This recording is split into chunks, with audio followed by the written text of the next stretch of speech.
Hello, animation students. Welcome to my online lessons in animation. In this video, I'm going to demonstrate how to create a classic tween animation. Okay, first we have a jet right here. This is a jet, and we have a background which we created, or rather I created using Photoshop, and then I imported it inside Adobe Animate. Now here in the timeline, we have two layers. One is for the jet and one is for the background. Now the background is a bitmap. Okay, so all right, so I am going to demonstrate how to animate this jet. Okay, what the jet is going to do is it will basically travel from left to right on screen. It will go on screen and then off screen. Okay, but first, okay, I have to color this jet. So I'm gonna press the following. So I'm gonna select a color here. So pipili tayo ng kulay at ang napili nating kulay ay dilaw. Okay?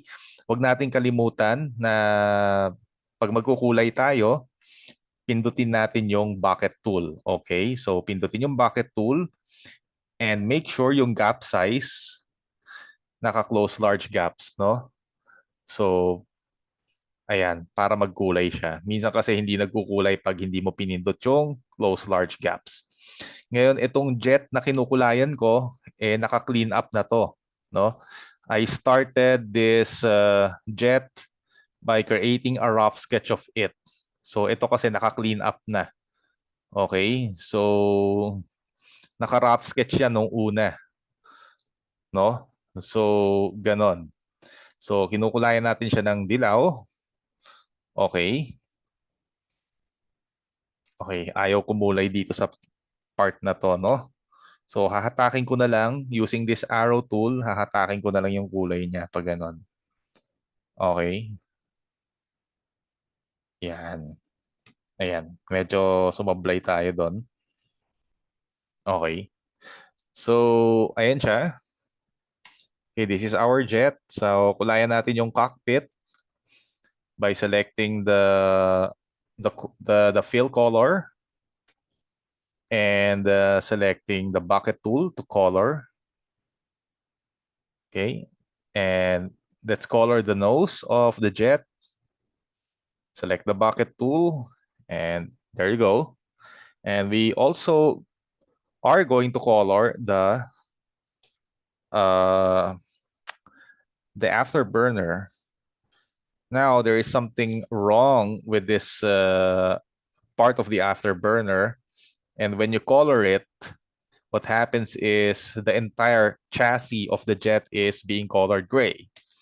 Probably because there is a hole right here. So what I'm going to do, I'm going to select this arrow and probably pull the line up here just to enclose this area and see if it is going to work.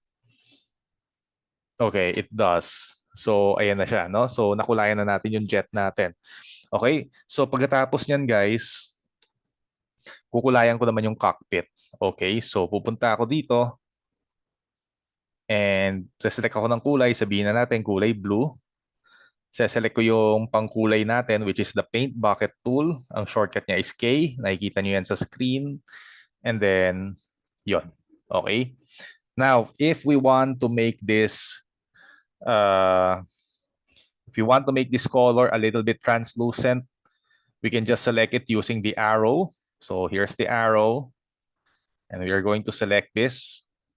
Now, ma-manipulate natin yung kanyang opacity or yung kanyang alpha. Okay, so we're going to select that cockpit and select the fill color right here. And you can see the value of the color, which is 100. Okay, so what I'm going to do, I'm going to slide it to the left to lower the value of the color. So notice, nagkakaroon siya ng grids. Ibig sabihin, translucent na siya. Okay? Now, itong color na to, nakaselect siya. Pag in-unselect natin, nag-click tayo sa labas, ayun, magiging translucent na siya. Okay? So, para patunayan sa inyo na isa siyang translucent, Pindutin natin ang lasso tool at iselect yung jet. Tapos ilagay natin siya sa bandang bundok. Okay, tingnan mo nakaselect yung jet natin. It's a simple shape. So I'm going to unselect it by clicking outside. So makikita nyo, translucent na siya. Okay, so ibabalik ko siya dun sa dati niyang pwesto. Nalagay ko siya dito. Okay. So ngayon, kinulayan na natin yung jet natin. Lagyan natin ng konting drama. Okay, let's add some highlights just to make our jet a little bit more interesting. So as you can see here, I'm going to use the fill color once again. And I'm going to use white. Okay. Now, as you can see, the white is translucent. No, nakikita nyo yung grid ng fill color. That's an indicator that the color is translucent. Now I'm going to make it opaque. Okay, so I'm gonna select it, increase the value to 100. Okay, so yun. Okay, mukhang hindi yata white yung na-select ko. Sa-select ko ulit. Ayan. So anyhow, isa na siyang white at saka 100 yung kanyang value. O yan, 100 na siya. Okay, now I'm gonna use the brush tool right here and simply paint some white right here that looks like this. No?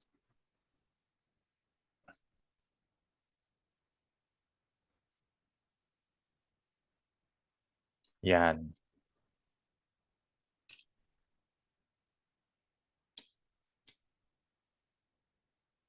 Yan. Lagyan natin siya ng highlight.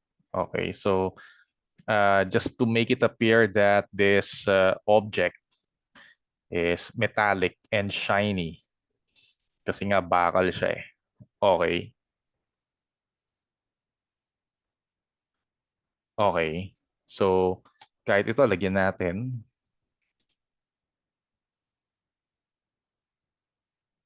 Yan, ano, may highlight yung kanyang cockpit. Okay. So, ayan, no? Pwede rin natin siya lagyan ng shadow kung gusto natin. Hindi yun yung naselect ko. Dapat yung fill yung sinelect ko kasi brush tool yung gamit ko. So, eto kaartehan na lang to, no? So, pwede nyo namang hindi lagyan ng shadow yung ano ninyo, yung drawing ninyo, okay? And this one siguro,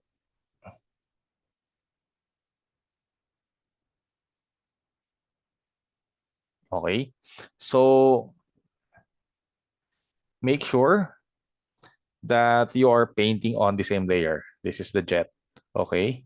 So, ayan siya. All right? So, I've colored the jet, the line art in the same color. Okay, so now I'm going to select the lasso tool right here. And when you select the jet, fine dots appear upon selection. This means that this jet is a simple shape. Okay, if you watch my previous video. Now, after selecting the jet using the lasso tool, I am now going to proceed to execute the following commands. Okay, so I'm going to press modify, convert to symbol right here. Convert to symbol and graphic. Okay? So, meron tayong tatlong klase ng symbols. Ito yung convert to symbol window. Meron tayong movie clip, button, and graphic. Ang pipili natin ngayon ay graphic. Ngayon, gusto kong ugaliin ninyo na ang registration ay laging nasa gitna. Okay, make sure that the registration is in center. I want you to make it a habit that the registration be put on the center. Why? Because it has something to do later on with character rigging. Kaya gusto ko siyang gawin ninyong habit. Okay? So may kinalaman yan sa character rigging eventually. No? Those are the more technical aspects of Adobe Animate. Adobe Animate Animation to be exact. Okay, so let's say the name of this jet is a yellow. Okay. Let's just rename this as yellow jet fighter plane. So, yan yung ano niya. Yan yung pangalan niya. Okay. So, I'm gonna press OK. And as soon as you press OK, a light blue box appear. Okay? A light blue box appears enclosing the jet. Okay? So ayan. Isa na ngayon siyang graphic symbol. At isa sa mga nagpapatunay na ito ay isang graphic symbol, kapag pumasok ka sa loob nito, may mapapansin ka. Ano yon? Okay, so i-double click natin, no? We're going to double click on this jet. Double click. Okay. Oh, hindi gumana yung double click. Okay. Ayan yung jet natin. Double click. Ayan. Okay. Pagka nag-double click ka, okay, nagfe-fade yung nasa labas. Okay, nagfe-fade siya. Okay, pag lumabas ka ng graphic symbol, ayan, bumabalik sa dating anyo, sa dating kulay, yung nasa labas. Pag pumasok ka sa loob, double click, ayan, lumalabo yung nasa labas. At isa pang indicator na nasa loob ka ng graphic symbol ay ito, yung icon na triangle, circle, and square. Okay? So, ayun. Alright, medyo nabungi yung ano natin dito, yung kulay. So, kukulayan ko uli yan. Gagamitan ko ng bucket tool, no? Ayan. So, ganyan siya. Okay, so ayan, ito yung loob ng graphic symbol. Kapag meron ka na pagka meron ka nakitang ganitong icon, if you see an icon like this, that is an indicator that you are inside a graphic symbol. Okay? Now, like what I've mentioned earlier, we're going to animate this jet moving from left to right using the classic tween animation. Okay, so what I'm going to do is I have to go outside the graphic symbol. And this is the outside of the graphic symbol. Okay, so wala yung ano, wala dyan yung icon. So that mean, pagka nakikita mo yung blue na yan, yung blue box na yan, that is the outside. It says that you are outside the graphic symbol. Okay, so nag-zoom out ako. Okay, so we have this jet.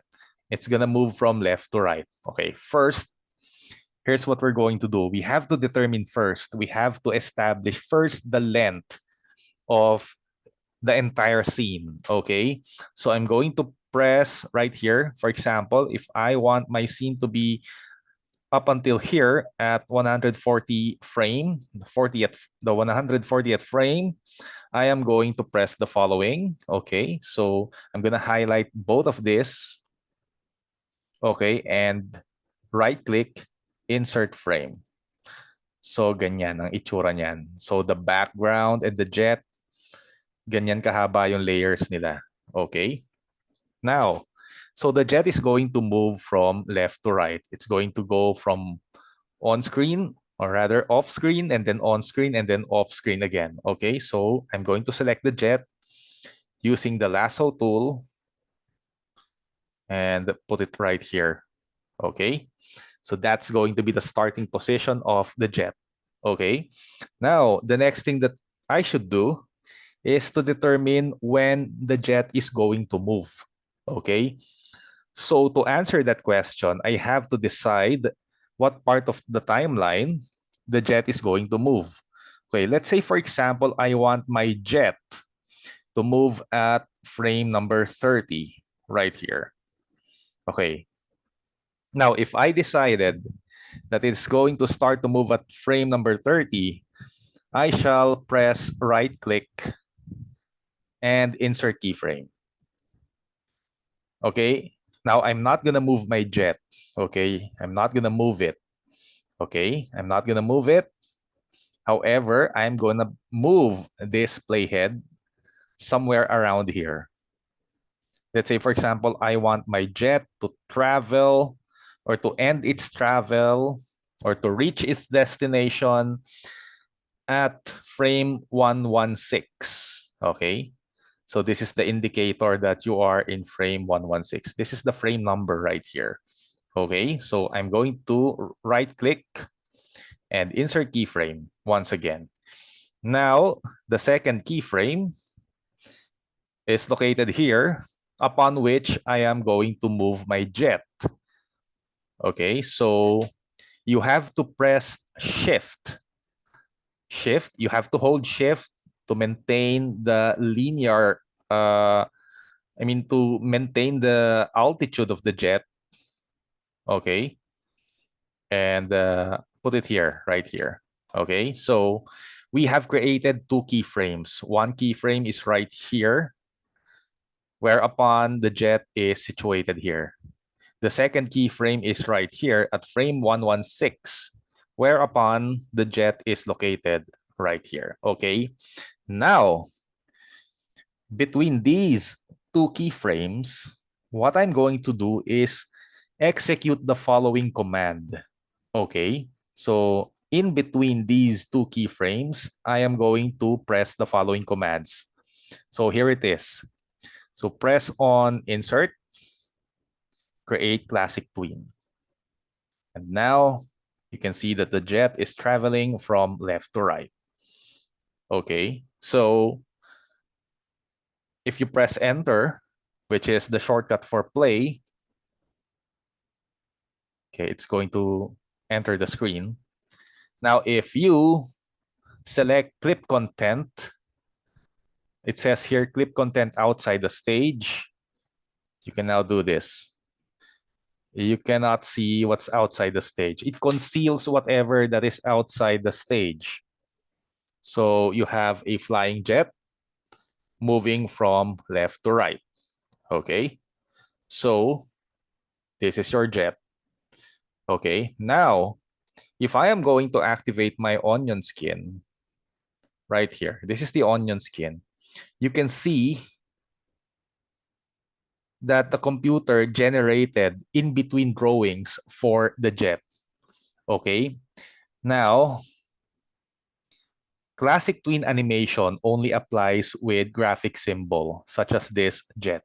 It also applies with objects or graphic symbol as well, or symbols in general, whereupon the image is not moving, rather it's not changing in appearance. Okay, so this jet is just moving from left to right, but the appearance remains the same. Okay, unlike with head turns, character head turns, and character animation in general, they require frame by frame approach because they change in appearance as they move. Okay, they change in gestures, they change in facial expressions, they change in emotional, emotional facial expressions and actions because those kinds of approach they need the frame by frame approach in animation. Okay, so ayun, kasi pagka character yung ina-animate mo, kailangan frame by frame yung approach niya kasi nagbabago siya ng anyo. Whereas itong jet, gumagalaw lang siya from point A to point B at hindi nagbabago yung kanyang kaanyuan. Okay, so again, here comes your jet. Okay. All right. So, ayan na siya. Ayan na yung jet ninyo. Okay, in the next video, we're going to put an animation inside the graphic symbol. See you in the next video and goodbye for now.